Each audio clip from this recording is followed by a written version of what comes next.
এই মুহূর্তে সবচেয়ে বড় খবর এইচডি লাইভ 24/7 এ Tabung ni bishingo joto ni shalai ko khotuma AGT Live 24/7 इस वक्त की सबसे बड़ी खबर।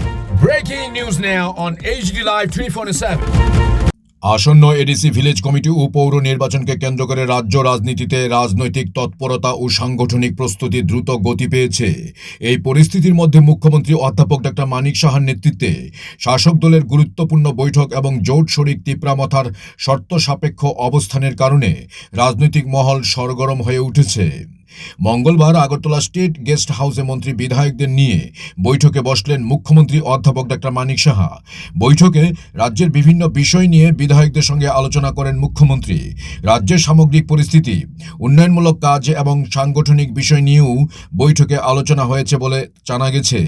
এদিন প্রদেশ বিজেপি সভাপতি অভিষেক দেবরায় জানান, আসন্ন এডিসি ভিলেজ নির্বাচন ও পৌর নির্বাচন নিয়ে সাংগঠনিক বিষয়ে আলোচনা হয়েছে। সেই সাথে সাংবাদিকদের প্রশ্নের উত্তরে তিনি জানান, জোট শরিক মথার সাথে তিনি নির্বাচনের জোট বিষয়ক আলোচনা চলছে। আগামী কয়েকদিনের মধ্যে স্পষ্ট খবর পাওয়া যাবে।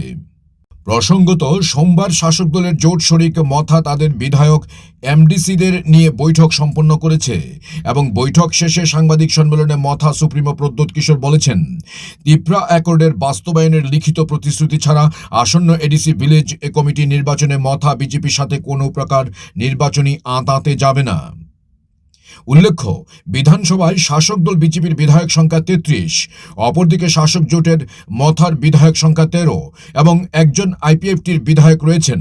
অর্থাৎ শাসক জোটের মোট বিধায়ক সংখ্যা 47, অপরদিকে বিরোধী বাম বিধায়ক সংখ্যা 10 এবং কংগ্রেসের 3 জন বিধায়ক রয়েছেন। রণনীতি রণকৌশল তৈরি হবে এবং বিভিন্ন বিষয় নিয়ে আলোচনা হবে। মূলত সাংগঠনিক বিষয় আপনাদের ভিসি ইলেকশন আসছে আমাদের, প্লাস আমাদের নগর পঞ্চায়েত, মিউনিসিপ্যাল কাউন্সিল, কর্পোরেশনের ইলেকশন আছে। তো সমস্ত নেতৃত্ব নিয়ে আলোচনা হবে কীভাবে কী করা যায়, আগামী দিন পার্টিকে শক্তিশালী করতে গেলে যা যা প্রয়োজন এগুলো নিয়ে আলোচনা হবে এবং ভিসি ইলেকশনের জন্য আমাদের নজর থাকবে। তিপ্রামথার সঙ্গে যোগ নিয়ে কি কোনো আলোচনা হবে? কেন বলছি, গতকালও মথার মিটিং গেছিল এবং সেখান থেকে বলা হচ্ছে অ্যাকর্ড যতদিন না পর্যন্ত কার্যকর হবে ততদিন পর্যন্ত তারা জোটে আসবে না। এটা দেখুন, এটা তো আমরা তো সর্বভারতীয় দল, তো আমাদের সবটাই দিল্লি থেকে নির্ধারিত হয়। তো ওরা আমাদের অ্যালায়েন্সে আমাদের সঙ্গে আছে, তো আলোচনা চলছে। এটা আপনারা খবর পাবেন, হয়তো কয়েকদিন সময় লাগবে, যেটি হবে আপনারা জেনে যাবেন সময়ের মধ্যে। Bureau report, HD live 24/7।